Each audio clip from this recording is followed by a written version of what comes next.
Oke, jadi kalau misalkan saya pribadi ngebaca ini dari tadi pagi ya, baru saya baca juga. Saya boleh review kalau ini mungkin memang turunan dari Perpres 21 2023 ya. Perpres 21 2023 itu memang dia mengamanatkan kalau Kementerian Pan-RB itu harus membuat peraturan Menteri Pan-RB, dan itu 2023 ke 2025 tuh buat saya pribadi itu cukup panjang ya, karena ya 2 tahun harusnya nggak sampai 2 tahun lah seharusnya bisa langsung terbit Pres 21 2023 itu. Ini menjadi happening lagi kenapa di tengah efisiensi kan banyak arahan untuk WFH, WFH, WFA atau FWA. Jadi makanya Kementerian Pan-RB ini didesak untuk bisa mengeluarkan peraturan Menteri Pan-RB ini. Karena kenapa kalau dilihat dari historisnya, kalau surat edaran aja tuh buat beberapa instansi itu nggak cukup kuat untuk bisa menjadikan dasar hukum. Karena surat edaran itu kan mungkin bukan dasar hukum yang cukup relevan ya digunakan di negara kita. Karena biasanya kalau surat edaran sifatnya dia hanya himbauan atau tidak dilaksanakan juga tidak apa-apa. Dan beberapa instansi juga sudah mulai bahkan sebelum ada permasalahan ini yang boleh saya identifikasi itu ada BRIN, karena memang salah satu alasannya adalah tidak muat kantornya untuk bisa menampung seluruh PNS ya, akhirnya mereka menggunakan skema eh, bekerja fleksibel dimanapun, termasuk di rumah dan di tempat lainnya yang ditentukan oleh kebijakan di BRIN. Terus ada Kemenkes, saya juga udah baca-baca juga di Kemenkes itu mereka menggunakan mekanisme keputusan Menteri Kesehatan. Meskipun kadang di atasnya atau permenpannya waktu itu belum ada. Nah, malam ini kita coba ulas kira-kira di permenpan permenpan 4 ini bakal ada potensi yang gimana-gimana sih kira-kira ya. Ini saya mungkin nggak baca keseluruhan ya, tapi barangkali kita bisa scroll skimming ke bawah. Kalau untuk menimbang mengingat tadi sudah disampaikan sedikit ya. Kalau untuk yang pasal satu ini sifatnya pasal satu, mohon izin Mas. Pasal satu dia sifatnya hanya ketentuan umum, bersifat yang namanya pengertian-pengertian ya.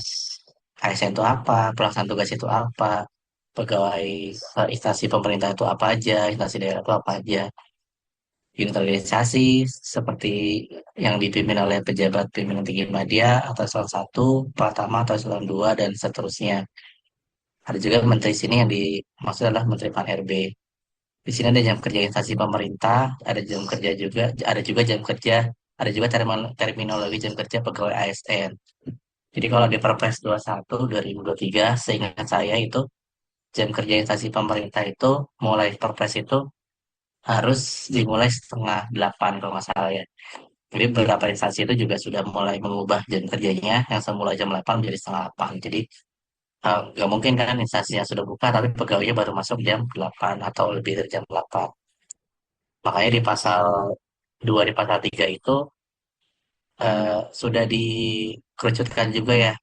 Jadi hari kerja instansi pemerintah tuh ya selama seminggu itu 5 hari, Senin sampai Jumat. Ini mungkin nanti kita bahas juga di bawah implikasinya apa sih kalau yang dia kerjanya sampai Sabtu.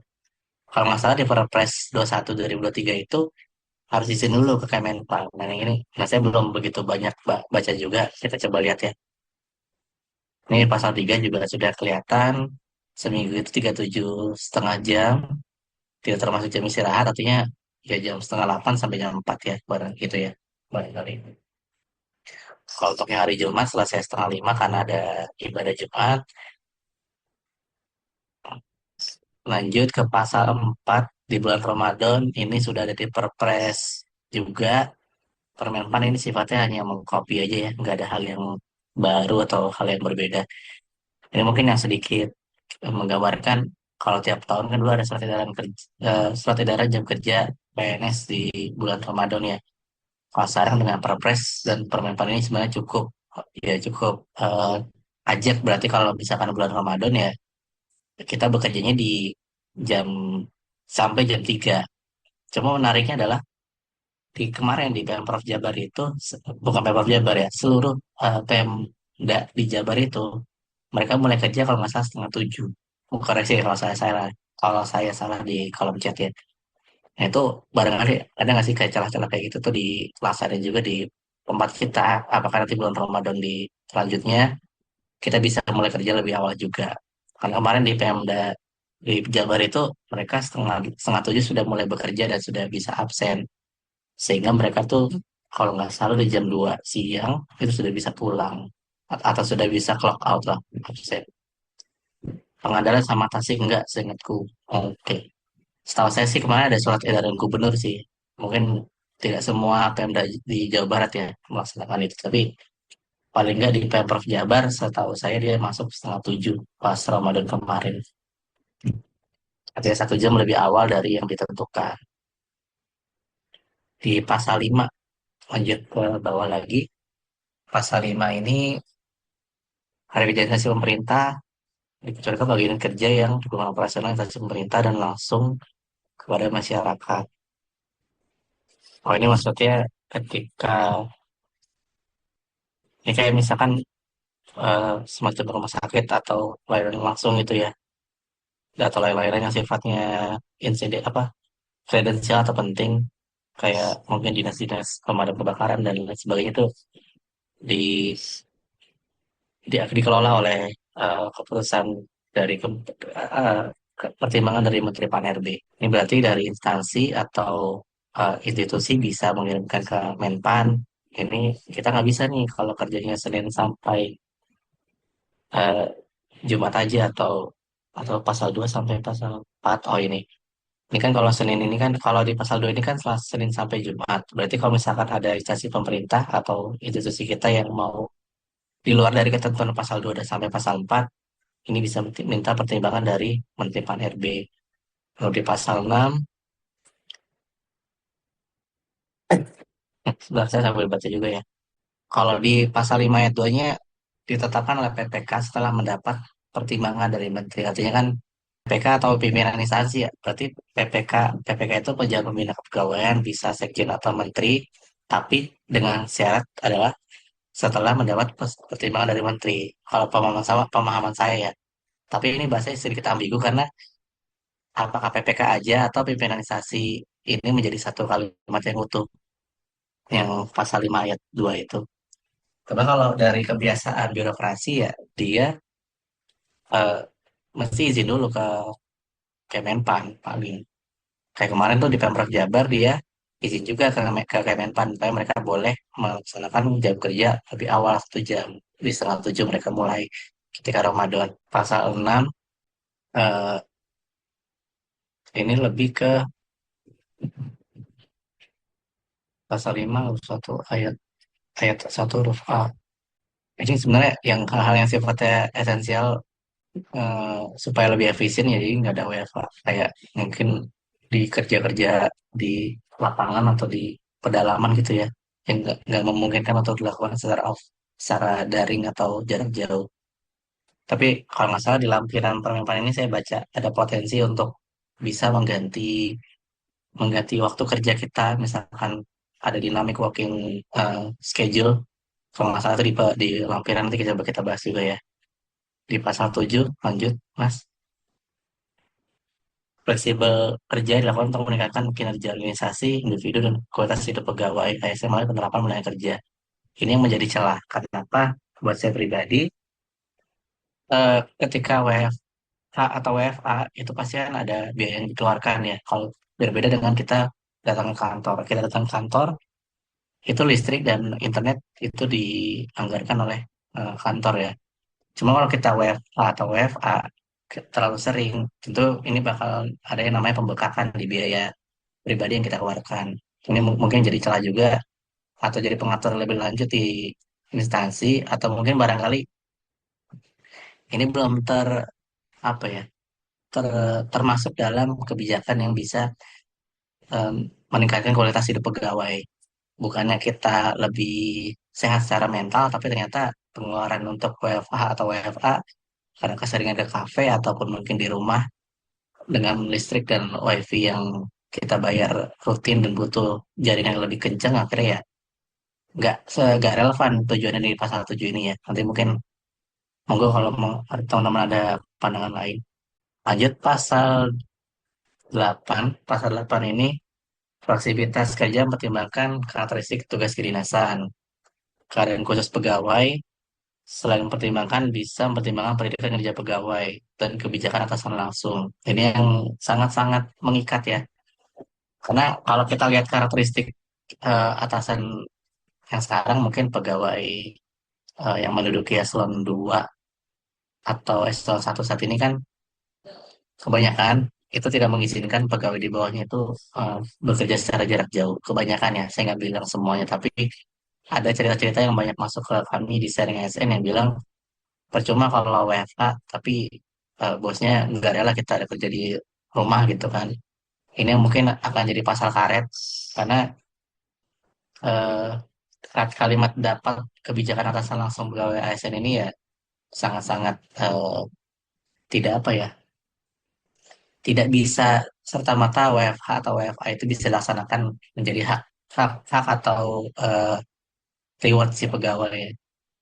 Lalu yang ketiga, predikat kinerja pegawai ASN merupakan hasil evaluasi kinerja ini di Permen PAN 6 2022 ya, sudah jelas gitu ya. Pasal 9 itu menjelaskan karakteristik tugas kedinasan, paling sedikit mencakup jenis tugas yang harus dilakukan, aspek lingkungan kerja, aspek sosial, aspek mental dan emosional, aspek kognitif tugas kedinasan yang diperlukan untuk menyelesaikan tugas dan fungsi. Ini akan sedikit merepotkan teman-teman yang berkutat di analisis jabatan, karena kalau tidak salah di analisis jabatan, bukan analisis jabatan, ya, analisis pekerjaan, di job description itu atau job analisis itu dia biasanya memuat pekerjaan mana saja yang bisa dilakukan secara jarak jauh atau enggak. Kalau saya kuliah kemarin itu juga dibahas pekerjaan mana saja yang bisa WFH, WFA itu yang ditentukan. Ditentukannya dari mana? Dari karakteristik tugas kedinasan atau karakteristik jabatan itu. Ada jabatan yang mungkin dia bisa bekerja jarak jauh, kayak di contoh lampiran di Permen 6 ini, seperti peneliti, peneliti sosial humaniora kan dia tidak terlalu butuh apa waktu terlalu sering untuk ke kantor ya.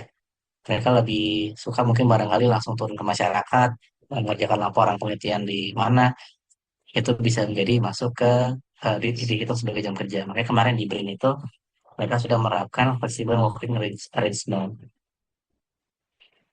Saya pasal 9 ayat 2 tadi sudah saya sebutkan juga ya, di hasil inventarisasi dan identifikasi. Mungkin turunan dari Permenpan ini bakal ada turunan lagi, entah bentuknya nanti perda atau permen atau Kepmen, monggo. Buatku sih pribadi akan lebih murah dengan kondisi efisiensi ini menggunakan Kepmen ya. Karena kalau permen dan perda itu kan eh, butuh butuh banyak proses lah. Singkatnya seperti itu. Untuk pasal 10, keadaan khusus pegawai ASN sebagaimana dimaksud pada pasal 8 ayat 1 huruf B merupakan situasi dan atau kondisi pegawai ASN yang memerlukan penyesuaian fleksibilitas kinerja untuk memenuhi target kinerja dengan tetap memperhatikan ketentuan hari kerja.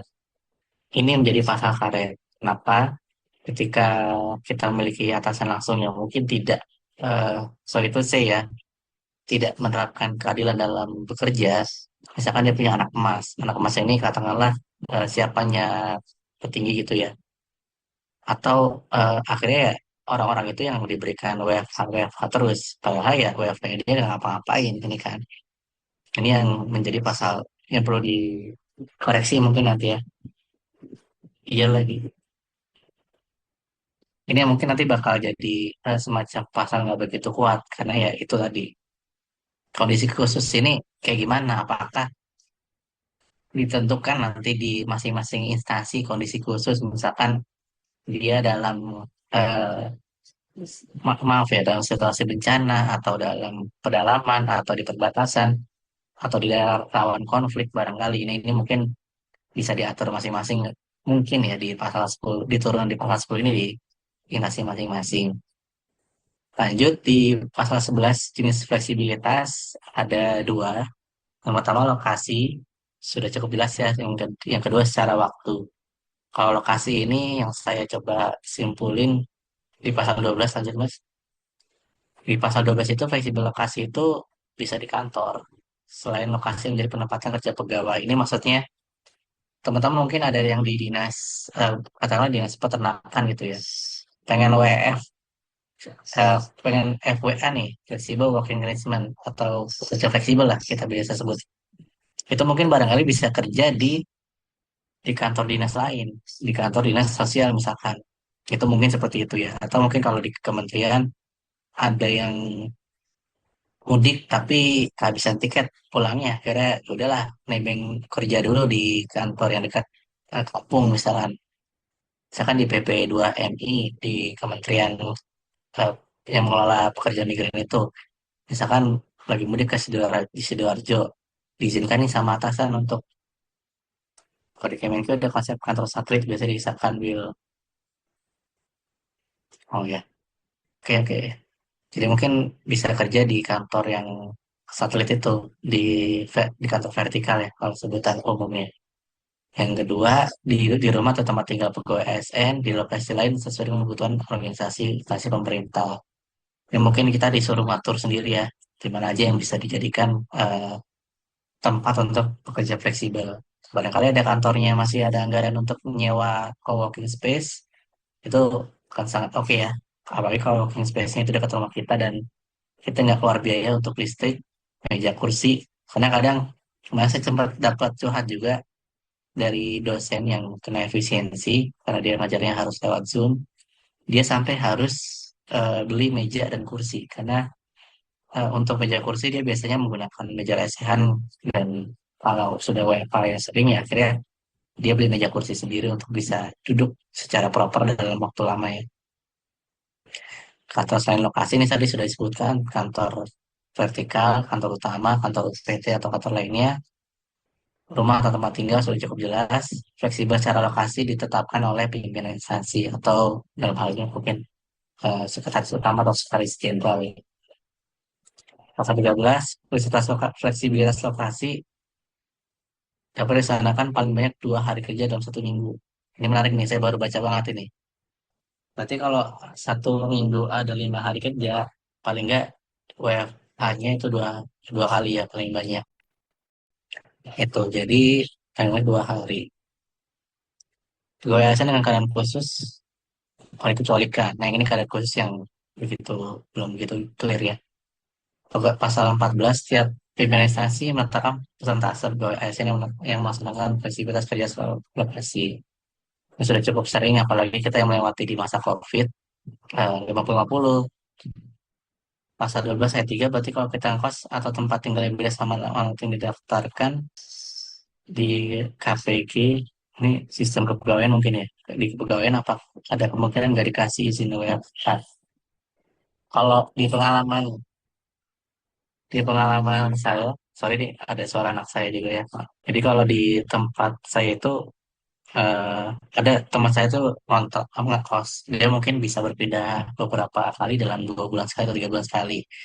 Itu biasanya ada satu alamat yang ditetapkan sebagai lokasi WFH-nya. Kalau misalkan kita WFH itu di kosan, ya di kosan. Kalau kita mau WFH yang di luar kota, itu mungkin ada larangan kali ya. Jadi, apalagi nih seminggu hanya 2 kali kan.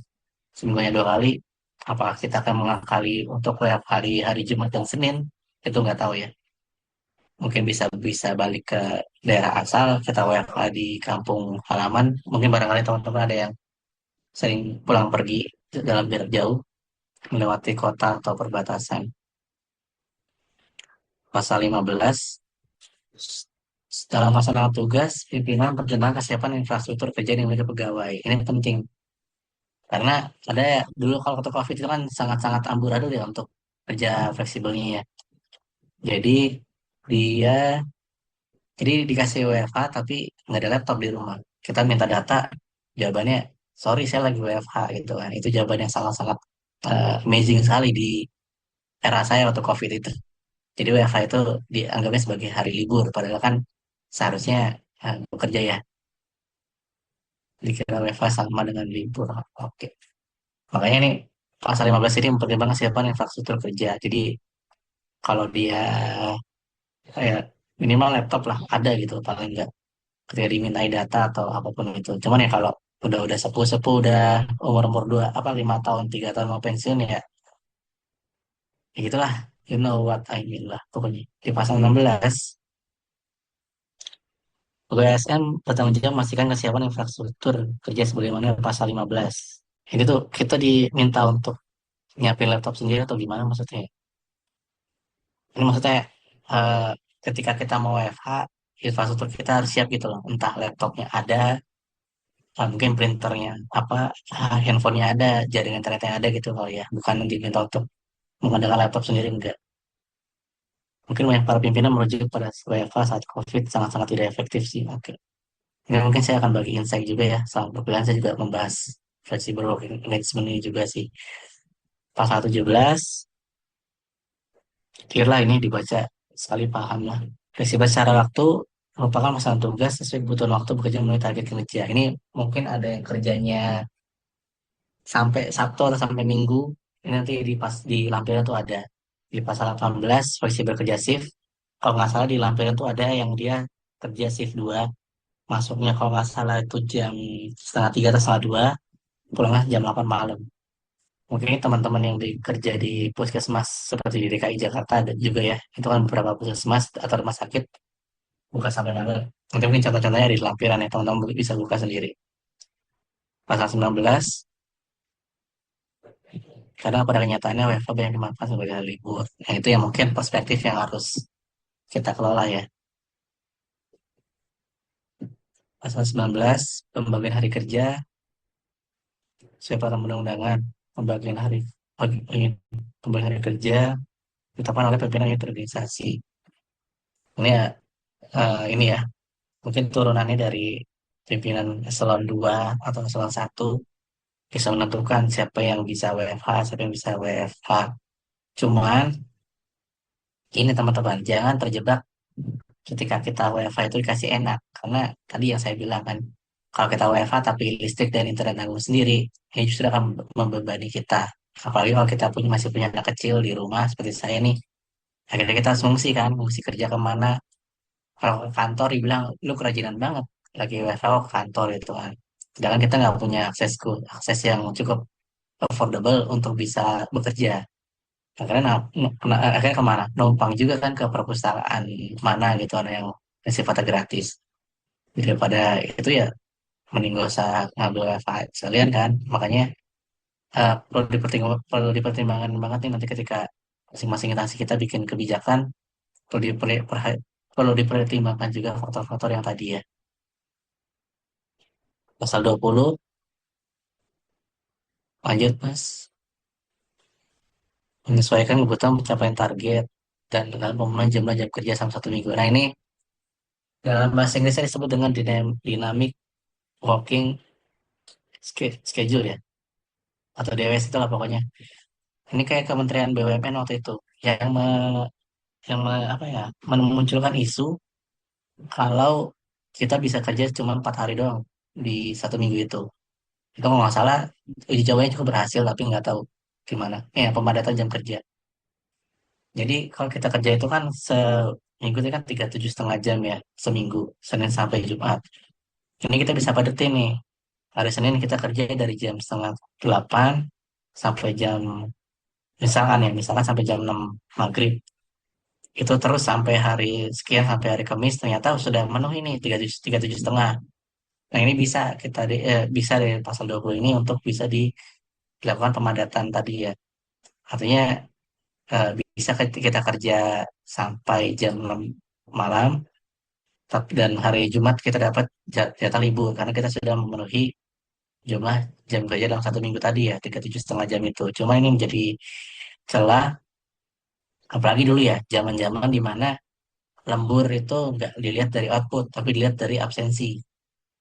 Di kantor saya itu ada yang lembur 1 tahun dia bisa dapat motor karena ya outputnya nggak ada apa-apa gitu kan. Ini perlu menjadi koreksi juga dan perlu menjadi perhatian juga ketika ada pemadatan ini. Jangan-jangan kita akan sengaja untuk bisa pulang lebih lama biar ada Jumat libur. Padahal ya nggak ada kerjaan gitu kan. Akhirnya cuma jadi reviewer YouTube doang, lihat-lihat YouTube, lihat tutorial. Nah, itu mungkin monggo ya dipertimbangkan. Dalam hal diperlukan, pasal 21 dapat melalui kombinasi fleksibel lokasi dan secara waktu. Ini mungkin kayak teman-teman di lapangan ya, yang bisa masuk ke ini pasal 21 ini. Sebentar aku lihat tuh pasal apa ya, berapa sih? Oh, pasal 39. Bentar lagi deh. Pasal 22. Pasal 22 ada 324. Kalau pemadatan jam kerja dan atau lembur harus pakai ST sih, betul banget nih. Jadi nggak serta-merta orang-orang yang pulangnya lebih lambat dari yang ditentukan itu bisa masuk ke hak yang itu. Jadi perlu ada mekanisme masuk khususnya untuk yang pemadatan jam kerja tadi ya. Jadi nggak semuanya bisa mendapatkan ya, hal yang sama. Pasal 22, 23, 24, saya baca sekilas dulu. Kriteria tugas kedinasan dapat menerapkan fleksibel secara lokasi. Meliputi tugas oh ini yang bisa kita kerja dari mana aja ya, paling nggak beberapa kementerian lembur masih dari absensi bukan output. Betul, betul banget. Kalau kementerian saya kemarin sudah saya ubah, kebetulan saya bikin peraturan menterinya. Jadi kalau lembur itu harus melampirkan output dan ada surat tugas.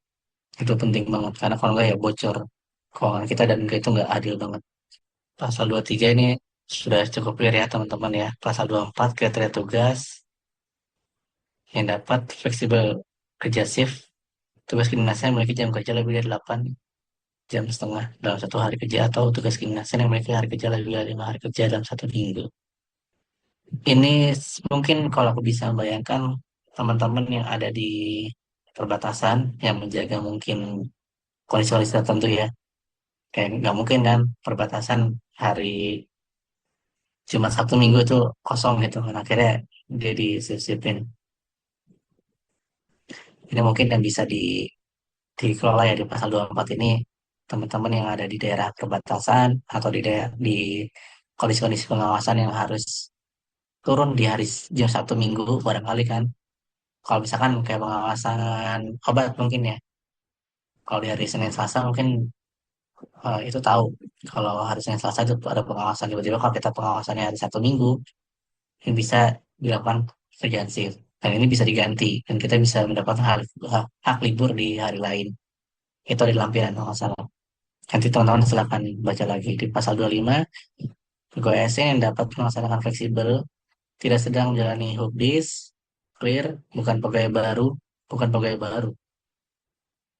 Oh, ya mungkin bisa dimaknai sebagai salah satunya adalah CPNS atau pegawai yang habis mutasi misalkan dari Kementerian A ke Pemda Jakarta barangkali ya.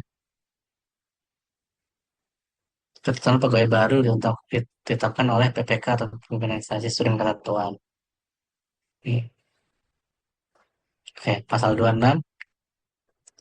Selain kriteria tugas kedinasan di mana pasal sekian, kriteria dalam pasal 25 ayat 1, pimpinan dapat menetapkan tambahan kriteria untuk melakukan fleksibel. Oh, ini mungkin ada hal yang sifatnya harus diatur barangkali.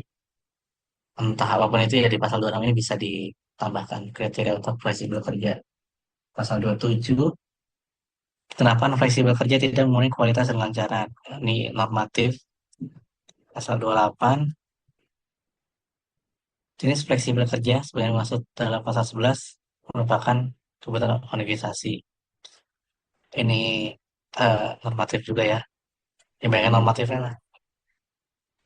Jadi ya masing-masing instansi mengatur dirinya masing-masing. Jadi payung hukum yang cukup kuat untuk bisa kita berkreasi di instansi kita masing-masing.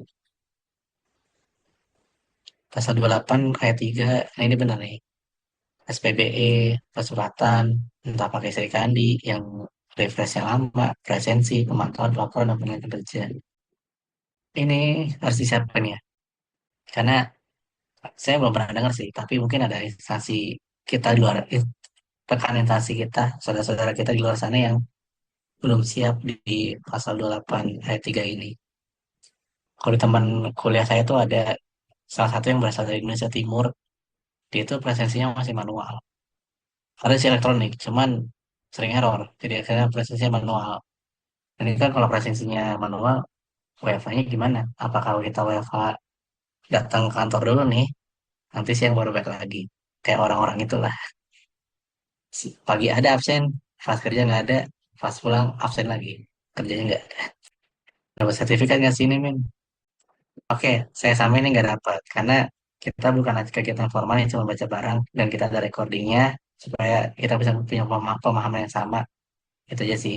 Kalau mas sertifikat, ada kegiatan kita yang lain, itu mau diikutin. Ada yang gratis, ada juga yang berbayar. Sabtu ini ada yang gratis, dan Sabtu ini juga ada yang berbayar. Nanti kita infoin juga lagi ya di Instagram. Pasal 30. Pasal 30, pegawai ASN dapat mengajukan fleksibilitas dengan pertimbangan keadaan khusus bagaimana pasal 10 kepada pimpinan organisasi.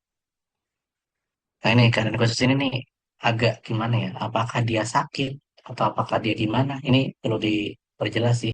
Tergantung juga dari kapasitas pimpinan apakah dapat memantau, menilai serta mengevaluasi target kerja. Makanya nggak perlu baca sendiri yang lembar-lembar, dibacain bisa diskusi pula. Soalnya ini gue bukan langsung nih, apa yang sebenarnya. Oke, jadi saya bukan langsung ya, kita cuma bacain doang. Barangkali saya ada yang hal yang keliru bisa dikoreksi ya, Bapak Ibu ya. Kita lanjut, pasal 31 penetapan fleksibilitas disampaikan oleh PPK atau pimpinan instansi. Oh, berarti setelah kita bikin peraturan menteri di internal kita atau perda atau Kepmen atau Kepgub atau apapun itulah, keputusan wali kota atau dan lain sebagainya, kita wajib menyampaikan ke Menteri Pan RB sebagai bahan evaluasi. Ya laporan aja lah, ini udah jadi loh ini.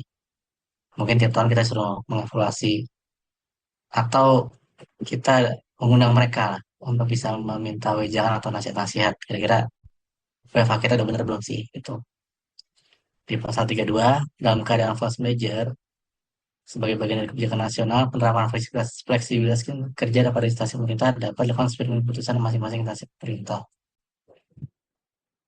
Kalian lembur dibayar. Ini kalau misalkan ada, eh, sorry tuh saya ada kejadian kayak COVID kemarin atau dalam tanda kutip bencana seperti mungkin ya maaf ya, alhamdulillah ya ada gempa bumi di wilayah tertentu atau ada bencana lah paling nggak secara umum. Ini masuk ke first major ini di pasal 32 ini. Pasal 33 rincian penerapan. Nih, teman-teman juga harus baca ya di lapiran ini nanti. Di pasal 34 kode etik berpedoman pada PP 94 2021 ya kalau nggak salah. PP disiplin PNS. PNS, saya menyebutnya bener ya PNS. P3K belum ada. Disiplinnya ngikut ke PNS kalau nggak salah. Pasal 35 pemantauan, ini clear ya. Ada monitoring, paling enggak setiap semester ya di pasal 352 ayat 2 evaluasinya ada disiplin pegawai. Mungkin kalau kita bisa evaluasi nih, ada pegawai yang kita kasih WFA, tapi ternyata nggak mencapai kinerjanya ini bisa dievaluasi. Dan mungkin barangkali ada hal yang bisa menyinggung ke disiplin pegawai, bisa diproses disiplinnya. Selain lingkup evaluasi penerapan fleksibilitas kinerja, evaluasi dilakukan terhadap kualitas hidup pegawai. Waduh, gimana nih kualitas hidup pegawai nih? Ini eh, cukup luas ya. Kualitas hidup pegawai itu yang seperti apa? Berdasarkan karakteristik masing-masing. Apakah ada tunjangan internet kah? Atau ada tunjangan WFH kah? Nggak tahu ya. Mungkin mata anggaran belum ada juga di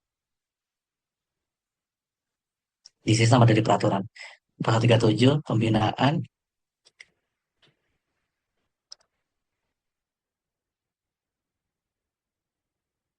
fleksibilitas kinerja, ini tadi ya, koordinasi dengan menteri.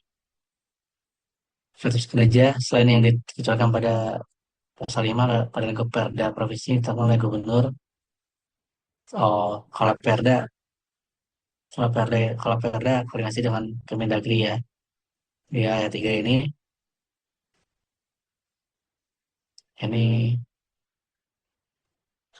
ayat 3 gimana ya? Ntar aku minum dulu ya. Oh, jadi kalau Pemkap atau Pemkot, dia koordinasi ke gubernur untuk bisa dapat izin ya. Keterangan penutup, prajurit TNI yang ada di Kemenhan itu dikecualikan dari PAN ini, kepolisian juga, dan program perwakilan di luar negeri yang ada di kedutaan besar ataupun di atas, kalau nggak salah dari perhubungan ada atas, yang mengelola migran itu ada, dan atas perdagangan juga ada. Peraturan Menteri berlaku mulai tanggal diundangkan 16 April disahkan oleh Bu Menpan Bu Rini. Itu mungkin. Mas Pian boleh ganti bahas yang lampiran kah?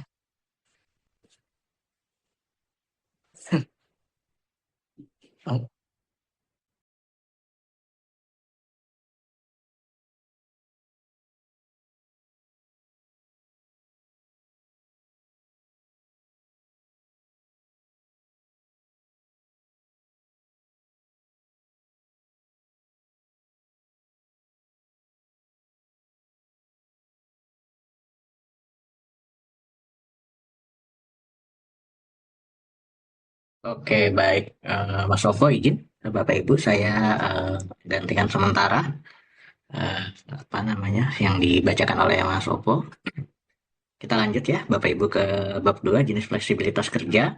Tadi yang sudah kita baca di atas, yang ada di pasal di atas itu, kemudian merujuk juga di pasal 8 ayat 1 dan ayat 2 di Perpres 21 tahun 2023 tentang hari kerja dan jam kerja instansi pemerintah dan pegawai ASN. Di sini disebutkan ada beberapa jenis fleksibilitas kerja seperti fleksibilitas secara lokasi maupun secara waktu. Nah, kalau secara lokasi tadi kan ada beberapa jenis ya.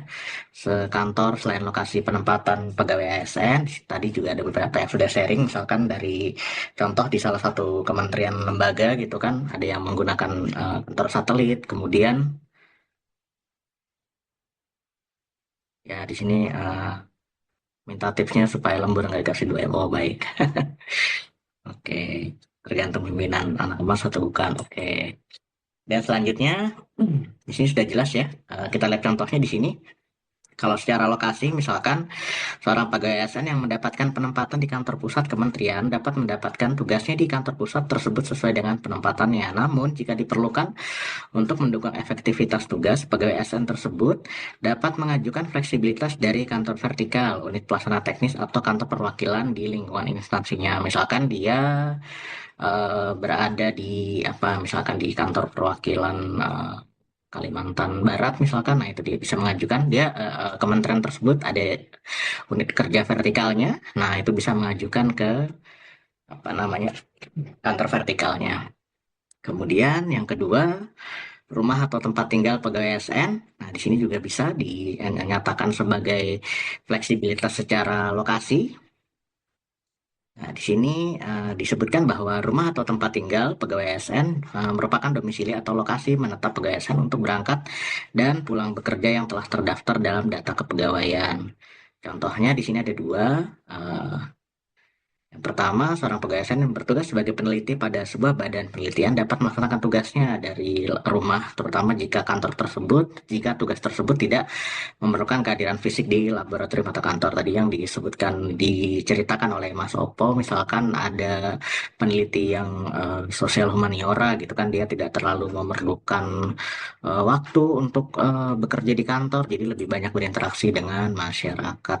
Oke, kemudian yang kedua, seorang pegawai ASN yang bertugas sebagai analis kebijakan pada instansi pemerintah dapat melaksanakan tugasnya dari rumah karena tugas yang diberikan lebih banyak bersifat analitis dan dapat dikerjakan secara mandiri. Jadi tidak hanya ini ya, mungkin analis kebijakan, tapi juga mungkin jabatan-jabatan yang lain, misalkan di SDM mungkin diminta tolong oleh atasan langsungnya untuk melakukan kajian atau mungkin penyiapan bahan telahan, mungkin bisa juga. Jadi kan dia tidak perlu datang ke kantor gitu kan, dia bisa juga mengerjakan tugas-tugasnya. Jadi nanti bisa disampaikan ke atasannya bahwa tugas-tugas yang apa namanya yang diminta oleh atasan sudah dilaksanakan seperti itu, atau juga diminta untuk mengikuti rapat daring, nah itu juga bisa. Nah, tapi di sini ada ketentuannya harus disesuaikan dengan karakteristik tugas dan kebutuhan pencapaian kinerja dan diberikan setelah mendapat persetujuan dari atasan langsung. Kemudian yang berikutnya lokasi lain di sini juga disebutkan dapat merupakan tempat bekerja bagi pegawai ASN selain kantor atau rumah tempat tinggal. Di sini selama lokasi tersebut ditetapkan oleh PPK sebagai salah satu pilihan tempat bekerja bagi pegawai ASN di instansinya. Di sini pejabat fungsional media suara. Di sini dia memberikan pelatihan kepada pegawai ASN di Balai Diklat Daerah. Lokasi ini sudah ditetapkan oleh PPK, tempat kerja sementara, karena kegiatan pelatihan memerlukan fasilitas khusus. Di sini secara lokasi ditetapkan secara resmi oleh PPK. Jadi PPK mungkin ada semacam ini ya, daftar gitu kan, apa saja sih ya fleksibilitas kerja secara lokasinya, kriteria apa saja gitu kan yang memenuhi sehingga dapat dinyatakan sebagai fleksibel secara lokasi. Kemudian yang kedua, fleksibilitas secara waktu. Di sini ada beberapa hal seperti fleksibilitas kerja shift. Di sini sistem shift kita lihat bahwa di sini yang memiliki hari kerja lebih dari 5 hari dalam 1 minggu, atau unit kerja atau jam kerja unit organisasi lebih dari 8 jam 30 menit dalam 1 hari. Bagian jam kerja ini diperlukan untuk memenuhi ketentuan 37 jam dan 30 menit dalam 1 minggu. Contohnya kita lihat di sini, shiftnya pagi dari pukul 7 sampai pukul 15.30, kemudian shift siangnya 14.30 sampai dengan 22. Ini kalau dihitung sudah terpenuhi ya selama 7 jam dalam 1 hari. Dari pukul 7. Nah, kemudian selanjutnya di sini juga ada yang shift juga apa? Shiftnya di Rabu sampai Minggu. Jadi Senin sampai dengan ini ya, Senin sampai dengan Selasa itu jadi kebetulan tidak kena shift. Oke, selanjutnya di sini kita lihat penjelasannya. Pengaturannya harus mempertimbangkan kesehatan. Biasanya kalau shift ini yang ini ya, apa namanya, yang kerjanya tidak normal mungkin ya, tidak tidak seperti yang di kantoran mungkin yang kayak mungkin seperti pemadam kebakaran gitu. Contohnya mungkin Bapak Ibu, nah itu kan juga shift-shiftan ya. Atau mungkin ada contoh lain, nah, mungkin Bapak Ibu juga bisa memberikan contohnya.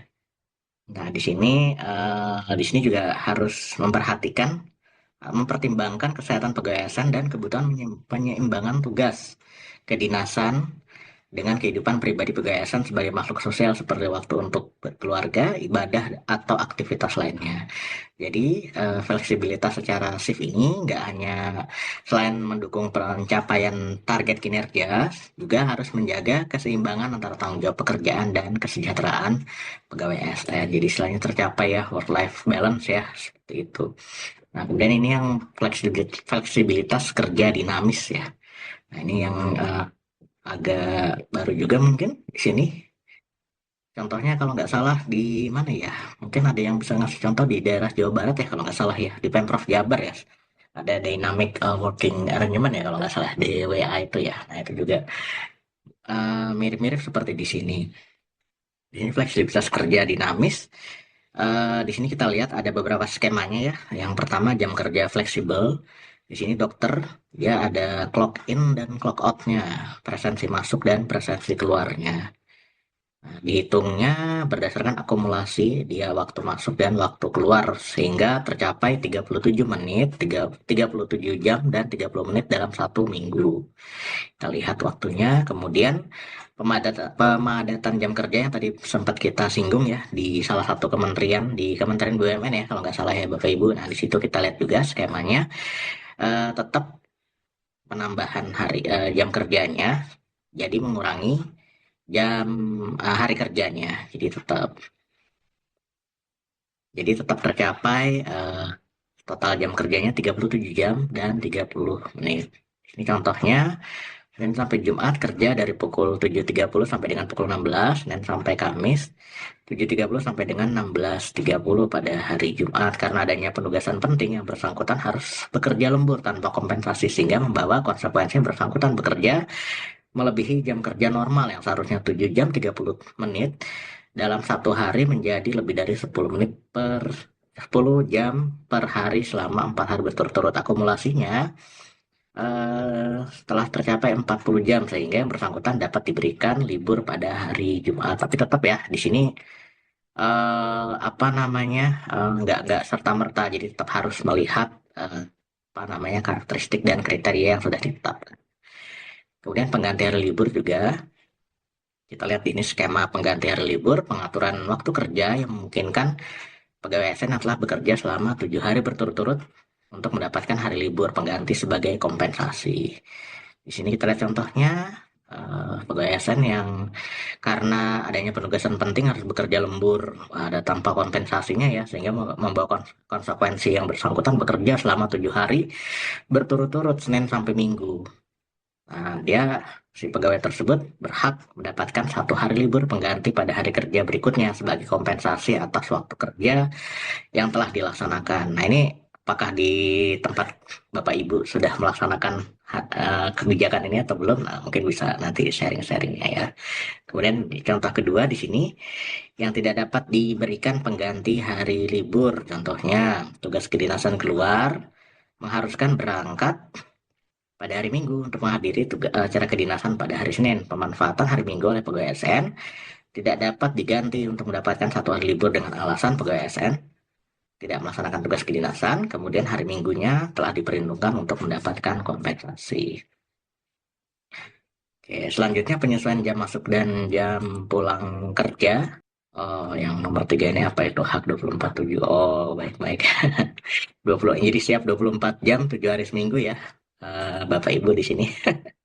Jadi 24/7 ini. Kemudian penyesuaian jam masuk dan jam pulang pegawai ASN, di skemanya juga ada beberapa hal kita lihat di sini.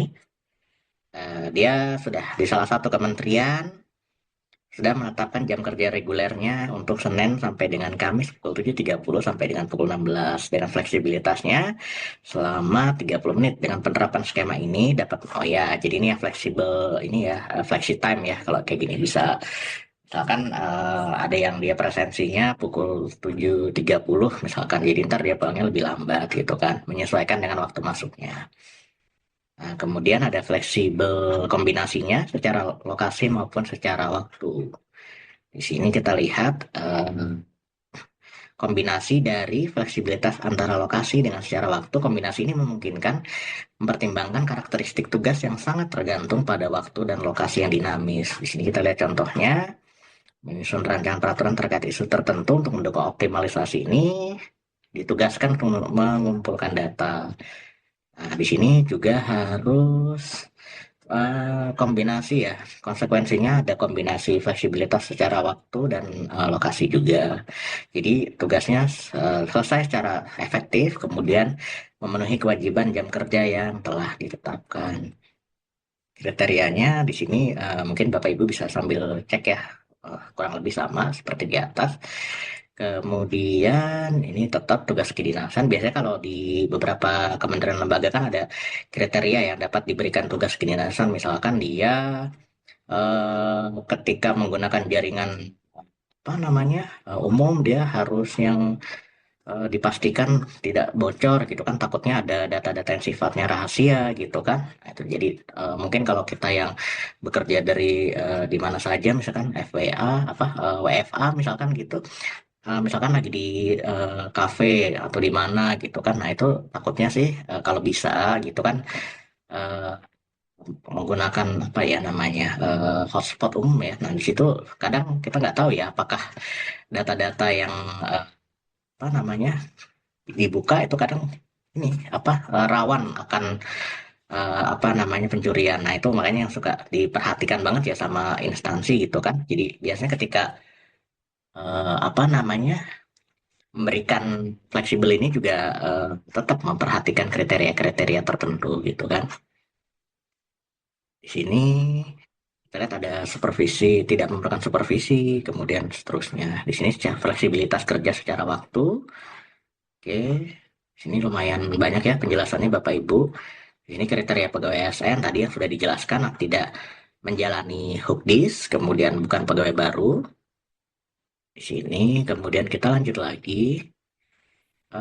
Di bagian bawah ini tahapannya ya. Tahapannya identifikasi dulu karakteristik tugas kedinasan, baik dari aspek lingkungan kerja, aspek sosial, kemudian dari aspek mental dan emosional, kemudian aspek kognitif, tugas kedinasannya bagaimana, kemudian diidentifikasi kesiapan dari instansinya, apakah ada dukungan dari pimpinan, kemudian dari infrastruktur teknologinya juga tetap diperhatikan, kemudian dari aspek kinerja. Nah, identifikasi ini penting ya, karena tidak semua tugas kedinasan dapat diberikan fleksibilitas kerja, baik secara lokasi maupun waktu.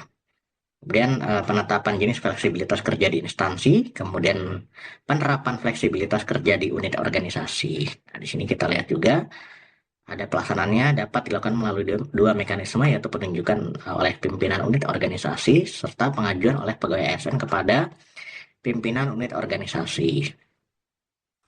Oke, selanjutnya kita lihat lagi di bagian bawah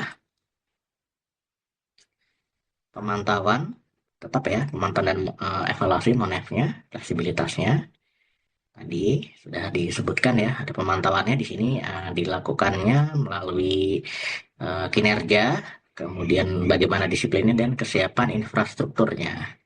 Dan evaluasinya paling sedikit dilakukan terhadap capaian kinerja organisasi, kemudian capaian kinerja pegawai ASN, disiplin serta kualitas hidup pegawai ASN. Nah, di sini ada lihat kita bisa lihat ya, semua di sini ada monitor formulir ya untuk memantau evaluasinya, pemantauan dan evaluasinya. Di sini kita lihat ada bagaimana capaian kinerjanya, baik secara unit maupun ASN-nya, disiplinnya di semester 1, 2, bagaimana keterangannya, kualitas hidupnya, kepuasan pekerjaannya bagaimana, keseimbangan kehidupan kerja dengan pribadinya bagaimana, serta tingkat stres pegawai ASN. Di sini ntar diisi. Kemudian di bab penutup, di sini yang diharapkan ya, pengaturan ini tidak hanya untuk meningkatkan pencapaian target kinerja organisasi dan meningkatkan produktivitas pegawai ASN, tetapi juga untuk menciptakan keseimbangan antara kehidupan kerja dan kehidupan sosial pegawai ASN atau istilahnya work-life balance. Nah, jadi walaupun sudah diberikan fleksibilitas, tetap mengutamakan kinerja penyelenggaraan pelayanan pemerintahan, kualitas pelayanan publik, dan peningkatan akuntabilitas sebagai pegawai ASN. Penerapannya juga secara fleksibel dan terstruktur, jadi sebagai langkah strategis untuk menjawab tantangan dan dinamika di era digital. Ya, demikian nih Bapak Ibu, apa namanya sudah kita baca dari atas sampai dengan bawah. Mungkin